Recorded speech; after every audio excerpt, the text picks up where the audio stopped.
ನಿನ್ನೆ core committee ಸಭೆ ನಡೆಯಿತು. ಬಿಜೆಪಿ ಕೋರ್ ಕಮಿಟಿ ಸಭೆ ರಾಧಾ ಮೋಹನ್ ದಾಸ್ ಅಗರ್ವಾಲ್ ನೇತೃತ್ವದಲ್ಲಿ. ಇನ್ನು ಈ ಒಂದು ಕೋರ್ ಕಮಿಟಿ ಸಭೆಯಲ್ಲಿ ಶ್ರೀರಾಮುಲುಗೆ ರಾಧಾ ಮೋಹನ್ ದಾಸ್ ಕ್ಲಾಸ್ ಅನ್ನು ತೆಗೆದುಕೊಂಡಿದ್ದಾರೆ. ಬಂಗಾರು ಹನುಮಂತು ಸೋಲಿನ ಬಗ್ಗೆ ಶ್ರೀರಾಮುಲುಗೆ ಉಸ್ತುವಾರಿ ಕ್ಲಾಸ್ ಅನ್ನು ತೆಗೆದುಕೊಂಡಿದ್ದಾರೆ. ಚುನಾವಣೆಯ ಫಲಿತಾಂಶದ ಬಳಿಕ ದೂರು ನೀಡಿದ್ದ ಬಂಗಾರು ಹನುಮಂತು ದೂರನ್ನ ಆಧರಿಸಿ ಸಭೆಯಲ್ಲಿ ರಾಧಾ ಮೋಹನ್ ದಾಸ್ ಅಗರ್ವಾಲ್ ಪ್ರಶ್ನೆ ಮಾಡಿದ್ದಾರೆ. ರಾಮುಲು ಅವರ ಕಾರ್ಯವೈಖರಿಯನ್ನ ಪ್ರಶ್ನಿಸಿದ ರಾಧಾ ಮೋಹನ್ ದಾಸ್ ಅಗರ್ವಾಲ್, ನೀವು ಉಪಚುನಾವಣೆಯಲ್ಲಿ ಬಿಜೆಪಿ ಅಭ್ಯರ್ಥಿ ಪರ ಸರಿಯಾಗಿ ಕಾರ್ಯನಿರ್ವಹಣೆ ಮಾಡಿಲ್ಲ ಅನ್ನೋ ದೂರು ಬಂದಿದೆ. ಇದಕ್ಕೆ ಉತ್ತರಿಸಿ ಅಂತ ರಾಧಾ ಮೋಹನ್ ದಾಸ್ ಅಗರ್ವಾಲ್ ಪ್ರಶ್ನಿಸಿದ್ದಾರೆ. ಇನ್ನು ಮತ್ತೊಂದು ಕಡೆ ಅಗರ್ವಾಲ್ ಪ್ರಶ್ನೆಗೆ ಶ್ರೀರಾಮುಲು ಫುಲ್ ಅಪ್ಸೆಟ್ ಆದ್ರು ಅನ್ನೋದ್ರ ಕುರಿತು ಕೂಡ ಮಾಹಿತಿ ಇರುವಂಥದ್ದು. ನಾನು ಕಷ್ಟಪಟ್ಟು ಶ್ರಮವಹಿಸಿ ಉಪಚುನಾವಣೆಯಲ್ಲಿ ಕೆಲಸ ಮಾಡಿದ್ದೇನೆ. ನನ್ನ ವಿರುದ್ಧ ಸುಖಾಸುಮ್ಮನೆ ದೂರನ್ನು ನೀಡಲಾಗಿದೆ. ಇದು ಸರಿಯಲ್ಲ. ಇಲ್ಲಿ ಪ್ರಾಮಾಣಿಕವಾಗಿ ಕಾರ್ಯನಿರ್ವಹಣೆ ಮಾಡುವವರಿಗೆ ಬೆಲೆಯೇ ಸಿಗೋದಿಲ್ಲ ಅಂತ ಶ್ರೀರಾಮುಲು ಈ ಸಂದರ್ಭದಲ್ಲಿ ಅಸಮಾಧಾನವನ್ನು ಕೂಡ ವ್ಯಕ್ತಪಡಿಸಿದ್ದಾರೆ. ಇನ್ನು ರಾಮುಲು ಮಾತಿಗೆ ಏನು ಪ್ರತಿಕ್ರಿಯೆ ನೀಡದೆ ರಾಧಾ ಮೋಹನ್ ದಾಸ್ ಆ ಸಂದರ್ಭದಲ್ಲಿ ಸುಮ್ಮನಾದ್ರು. ಈ ಮೂಲಕ ಬಳ್ಳಾರಿ ಬಿಜೆಪಿ ಘಟಕದ ಒಳ ಕಚ್ಚಾಟ ಕೋರ್ ಕಮಿಟಿ ಸಭೆಯಲ್ಲೂ ಕೂಡ ಬಹಿರಂಗಗೊಂಡಿದೆ.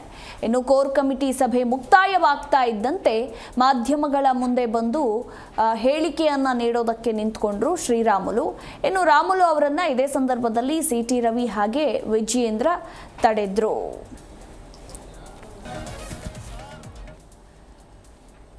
ಈ ಕುರಿತು ನಮ್ಮ ಪ್ರತಿನಿಧಿ ಜನಾರ್ದನ್ ಹೆಬ್ಬಾರ್ ಇನ್ನೂ ಹೆಚ್ಚಿನ ಡೀಟೇಲ್ಸ್ ಅನ್ನ ಕೊಡಲಿದ್ದಾರೆ. ಹೆಬ್ಬಾರ್, ನಿನ್ನೆ ನಡೆದಂತಹ ಬಿಜೆಪಿ ಕೋರ್ ಕಮಿಟಿ ಸಭೆಯಲ್ಲಿ ಶ್ರೀರಾಮುಲು ಅವರಿಗೆ ರಾಧಾ ಮೋಹನ್ ದಾಸ್ ಕ್ಲಾಸ್ ಅನ್ನ ತೆಗೆದುಕೊಂಡಿದ್ದಾರೆ. ಅಂದ್ರೆ ಉಪಚುನಾವಣೆಯಲ್ಲಿ ಸರಿಯಾಗಿ ಕೆಲಸ ಮಾಡಿಲ್ಲ ಅಂತ ಹೇಳಿದ್ದಾರೆ. ಇದಕ್ಕೆ ಉತ್ತರವನ್ನ ಕೂಡ ಕೊಟ್ಟರು ಶ್ರೀರಾಮುಲು ಅನ್ನೋದ್ರ ಕುರಿತು ಮಾಹಿತಿ ಇರುವಂತದ್ದು. Over all details. ಮಧು, ನಿನ್ನೆ ನಡೆದಂತಹ ಸಭೆಯಲ್ಲಿ ಸಾಕಷ್ಟು ವಿಚಾರಗಳು ಚರ್ಚೆ ಆಗಿದೆ ಅನ್ನೋ ಮಾಹಿತಿ ಲಭ್ಯ ಆಗಿದೆ. ಯಾಕಂದ್ರೆ ರಾಧಾ ಮೋಹನ್ ದಾಸ್ ಅಗರ್ವಾಲ್ ಬಹಳ ದಿನಗಳ ನಂತರದಲ್ಲಿ ರಾಜ್ಯ ಬಿಜೆಪಿಯಲ್ಲಿರುವಂತಹ ಅಸಮಾಧಾನದ ವಿಚಾರವಾಗಿ ಎಲ್ಲ ವಿಚಾರಗಳವಾಗಿ ಚರ್ಚೆಯನ್ನ ನಡೆಸಿದ್ದಾರೆ. ಈ ಸಂದರ್ಭದಲ್ಲಿ ಆರಂಭದಲ್ಲಿ ರಾಧಾ ಮೋಹನ್ ದಾಸ್ ಅಗರ್ವಾಲ್ ಅವರ ವಿರುದ್ಧನೇ ಎಲ್ಲರೂ ಅಸಮಾಧಾನವನ್ನು ವ್ಯಕ್ತಪಡಿಸಿದ್ದಾರೆ.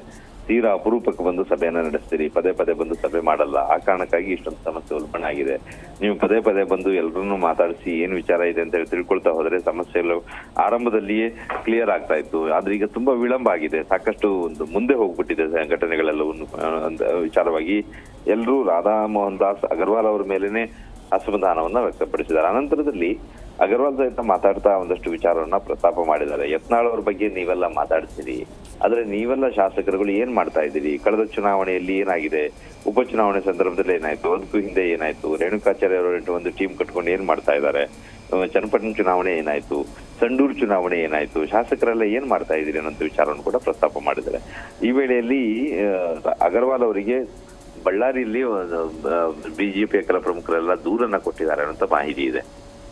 ರಾಮುಲು ಅವರು ಸರಿಯಾಗಿ ಉಪಚುನಾವಣೆ ಸಂದರ್ಭದಲ್ಲಿ ಕೆಲಸಗಳನ್ನ ಮಾಡಿಲ್ಲ, ಆ ಕಾರಣಕ್ಕಾಗಿ ಹಿನ್ನಡೆ ಆಗಿದೆ. ಸಾಕಷ್ಟು ಓಟ್ ಬಂದಿತ್ತು, ಗೆಲ್ಲಲಿಕ್ಕೂ ಕೂಡ ಅವಕಾಶ ಇತ್ತು, ಇನ್ನೊಂದು ಸ್ವಲ್ಪ ಎಫರ್ಟ್ ಹಾಕ್ಬೇಕಾಗಿತ್ತು. ಆದ್ರೆ ಮುಕ್ತ ಮನಸ್ಸಿನಿಂದ ಅಲ್ಲಿ ಹೋಗಿ ಪ್ರಾಮಾಣಿಕವಾಗಿ ಕೆಲಸವನ್ನ ಮಾಡಬೇಕಾದಂತ ರಾಮುಲು ಅವರು ಹಿಂದೇಟ್ ಹಾಕಿದ ಕಾರಣಕ್ಕಾಗಿ ನಮಗೆ ಚುನಾವಣೆಯಲ್ಲಿ ಸೋಲಾಗಿದೆ ಅನ್ನೋ ಕುರಿತಾಗಿ ಒಂದು ದೂರನ್ನ ಕೊಟ್ಟಿದ್ರು ಅನ್ನೋ ಮಾಹಿತಿ. ಈ ಒಂದು ದೂರಿನ ಹಿನ್ನೆಲೆಯಲ್ಲಿ ಅಗರ್ವಾಲ್ ಅವರು ರಾಮುಲು ಅವರಿಗೆ ತರಾಟೆ ತೆಗೆದುಕೊಂಡಿದ್ದಾರೆ ಅನ್ನೋ ಮಾಹಿತಿ. ಸಭೆಯಲ್ಲಿ ಯಾಕೆ ಈ ರೀತಿ ಮಾಡ್ತಾ ಇದ್ದೀರಿ? ಪಕ್ಷವನ್ನ ಸಂಘಟಿಸಬೇಕಾದಂತವ್ರು, ಹಿಂದೆ ಸಚಿವರಾಗಿ ಕೆಲಸ ಮಾಡಿದಿರಿ, ಪಕ್ಷದಿಂದ ಸಾಕಷ್ಟು ಲಾಭವನ್ನ ನೀವು ಮಾಡ್ಕೊಂಡಿದ್ದೀರಿ, ಅನುಕೂಲ ಆಗಿದೆ, ನಿಮಗೆ ಹುದ್ದೆಗಳನ್ನ ಅಲಂಕರಿಸಿದ್ರಿ, ಅಧಿಕಾರವನ್ನ ಪಡೆದಂತವ್ರು ನೀವು ಇಂತಹ ಸಂದರ್ಭದಲ್ಲಿ ಯಾಕೆ ಒಟ್ಟಾಗಿ ಹೋಗಿ ಚುನಾವಣೆಯಲ್ಲಿ ಗೆಲ್ಲಲಿಕ್ಕೆ ಪ್ರಯತ್ನವನ್ನ ಮಾಡಿಲ್ಲ ಅನ್ನುವಂತ ವಿಚಾರವನ್ನ ಹೇಳಿ ಕ್ಲಾಸ್ ತೆಗೆದುಕೊಂಡಿದ್ದಾರೆ ಅನ್ನುವಂತ ಮಾಹಿತಿ. ಆದ್ರೆ ರಾಮುಲು ಅವರು ಇದಕ್ಕೆ ತಾನು ಪ್ರಾಮಾಣಿಕವಾಗಿ ಕೆಲಸ ಮಾಡಿದ್ದೀನಿ, ಆದ್ರೂ ಕೂಡ ಈ ರೀತಿಯಲ್ಲಿ ವಿನಾಕಾರಣ ತನ್ನ ವಿರುದ್ಧ ದೂರನ್ನ ಕೊಡಲಾಗಿದೆ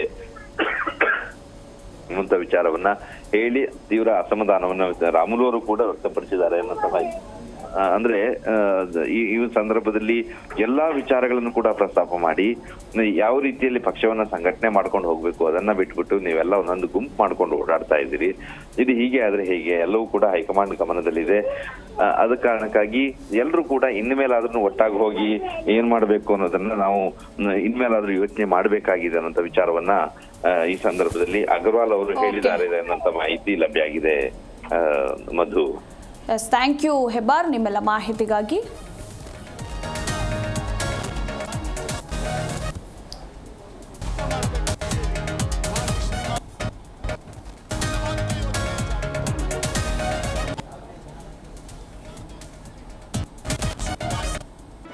ಜಿ ಕನ್ನಡ ನ್ಯೂಸ್ ಈಗ ನಿಮ್ಮ ಮನೆಯಲ್ಲೇ ನೋಡಿ.